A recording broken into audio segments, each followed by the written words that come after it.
So the first thing we're going to look at with Garzon's underhook is the position of his hook when he gets it. Alright, so always he goes head opposite side. And I think it's just because of the way he likes to attack. When he goes head opposite side, the opponent feels probably a little safer by being able to lean in with their head position on his shoulder, which seems like a good idea. Normally when you have head position wrestling, it's a good thing, right? I think Garzon likes this because of the way he wants to attack. So one of his main attacks, he does this drop, and as the guy leans into him, when he drops and gets underneath the guy's head, you can see the guy falls into space. So that's one of the reasons I think he likes head opposite side, is to make him lean and then disappear underneath him.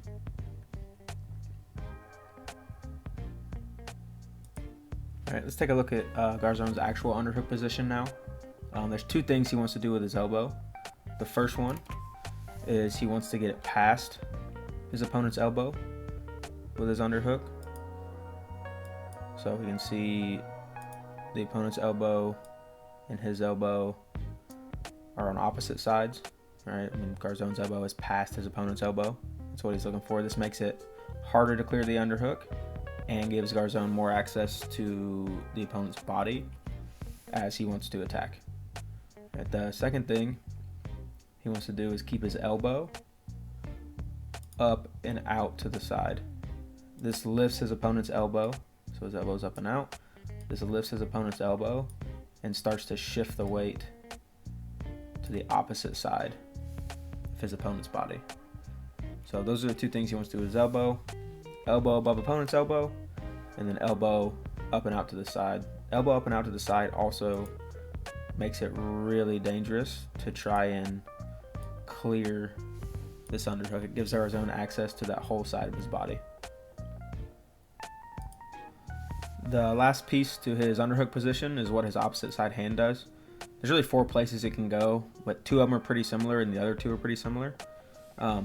The first one is he's going to just have no opposite side control of his hand. So you see he gets his underhook in, head opposite side, and his hand is just floating in space. Alright.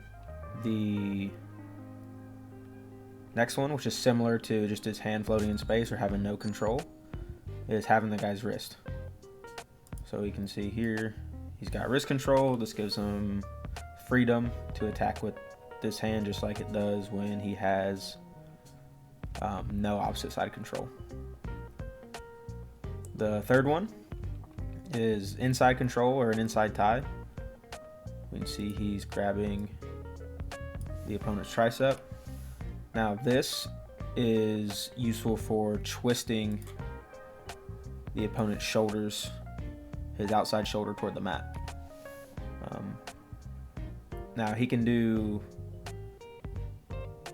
any of his drop attacks from here, but his drive attacks are difficult because the opponent's arm is going to be in the way.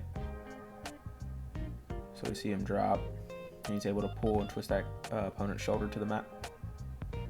The last one, similar to inside tie, just a little more control, especially if the opponent underhooks you back, is for him to have an overhook. Alright, so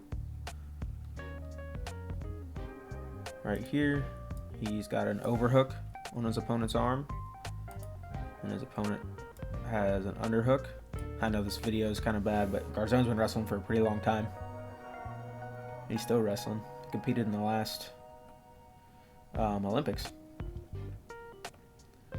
So we see him rebite his overhook to gain some control, and then he's able to drop and whip that guy to his back.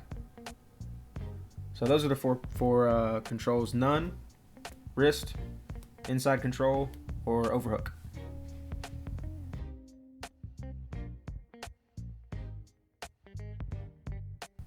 Okay, now we're going to take a look at the ways Garzon's getting his underhook, and he has a number of ways. The first one, fairly simple. If opponent has bad elbow position, you can just put your underhook in. All right, so here we see his opponent reach up for his head, and his opponent's elbow is out to the side, which is exactly what Garzon wants. The more space between the opponent's elbow and his own body, the easier it is to get his underhook. So we see him reach up for his head. Garzon just throws his underhook in, and then walks his hand up his back to get a little deeper and shifts his head. All right. This hand walk motion is a good thing to use if your underhook's shallow or your elbow is not where you want it. He literally just inchworms his hand across the opponent's back to get a little deeper. So his hand comes on, and we're going to see him curl it up like an inchworm, and then jump it a little bit further up the opponent's back, and shift his head to the side he likes, and then get ready to attack. The next way is off opponent's collar tie again, but even if they have decent elbow position, it's a little more of an aggressive way to get his underhook. So the last person, it's pretty easy, just kind of walked it in. This one is going to be a little more aggressive in the fact that he's going to have to beat his opponent's elbow position and even his forearm position. All right, so what Garzon wants to do is slide his shoulder and elbow past his opponent's collar tie and then throw his underhook in. All right, so right here we can see his shoulder and elbow out to the side. Now as we continue, we see his shoulder and elbow completely disappear to the inside of his opponent's collar tie. All right, we see the shoulder lean. All right, and even before, so they're pretty even shoulder position across. Now he starts to tilt a little bit, Garzon does, to start to get his shoulder inside. And then as we continue, he tilts even more and slips his shoulder and elbow to the inside of his opponent's underhook. Inside of his opponent's collar tie, getting his underhook. And now he is set to attack. I've just been calling this shoulder slipping because it's kind of exactly what he's doing. Now here we're going to see where he tries the shoulder slip, but the opponent's able to block it. So right here, see opponent reach up for collar tie. Garzon looks to punch his underhook in. As it comes in, we see his opponent block it by taking his elbow back toward the center and getting it back inside Garzon's arm. And we're going to see one more time where Garzon goes for his underhook while his opponent's elbow's out. Now this time opponent has kind of an inside control position. As Garzon releases his hand to reach, his opponent's going to push his arm across to stop him and close off this space between his elbow and his ribs. If there's no space here, pretty difficult to underhook.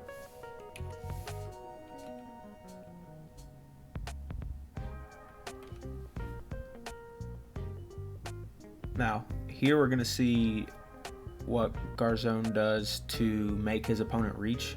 He wrist fights so much. So what I mean by that, he likes the right hand underhook, so he constantly is clearing and grabbing the opponent's right side wrist, Garzon's right side, so opponent's left wrist.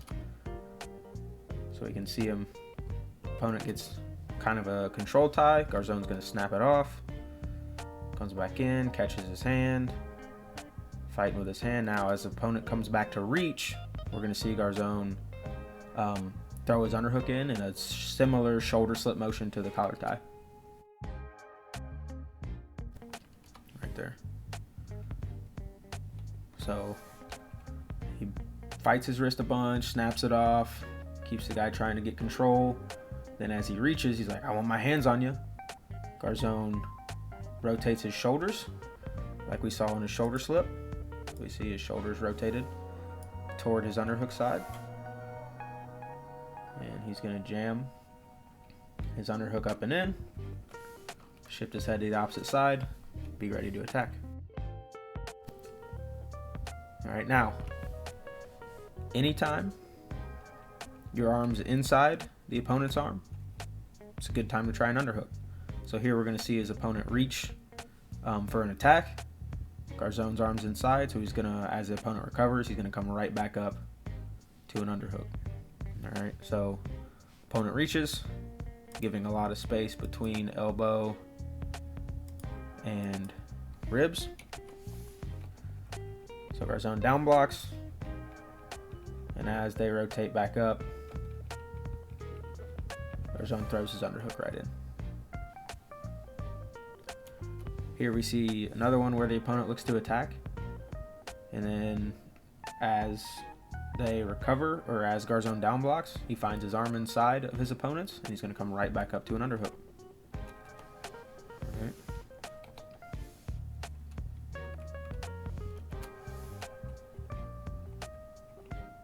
So here the opponent doesn't even get his hand down. All right, Garzon catches him right into his underhook, and now he's ready to attack.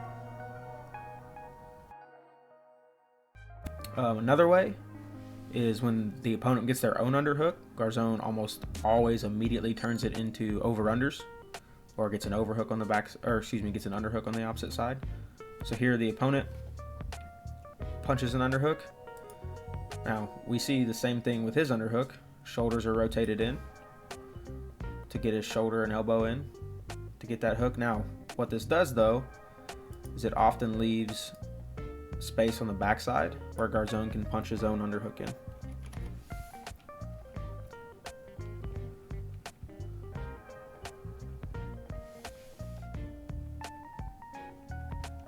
And there we see his underhook come right in. Now if they're doing a good job of not keeping space, or not giving you space to get your underhook on the opposite side, having this overhook will allow you to put some weight down on this side, making again their shoulders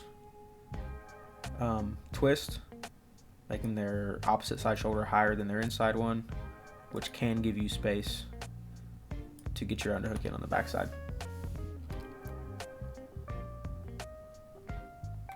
Now he's ready to attack. All right, this is another over-under position. Here he immediately transitions to his underhook and then looks to attack. So opponent punches their hook in. Again, shoulders are twisted, gives you some space to get your underhook in. And here he immediately drops to an attack. Such nice timing. Another way he gets his hook is when the opponent has him in a short offense position. All right, so here we see opponent has front headlock. Now this one works best when the opponents have their hands locked on a front head. You see he's gonna swim up to a seatbelt,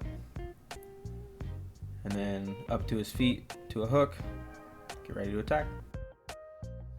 Now the last way he can get his hook is off his own attack. So here we see him go single leg, and similar to the short offense position, he's gonna come back up to his underhook after the opponent defends, and then look to attack with his hook.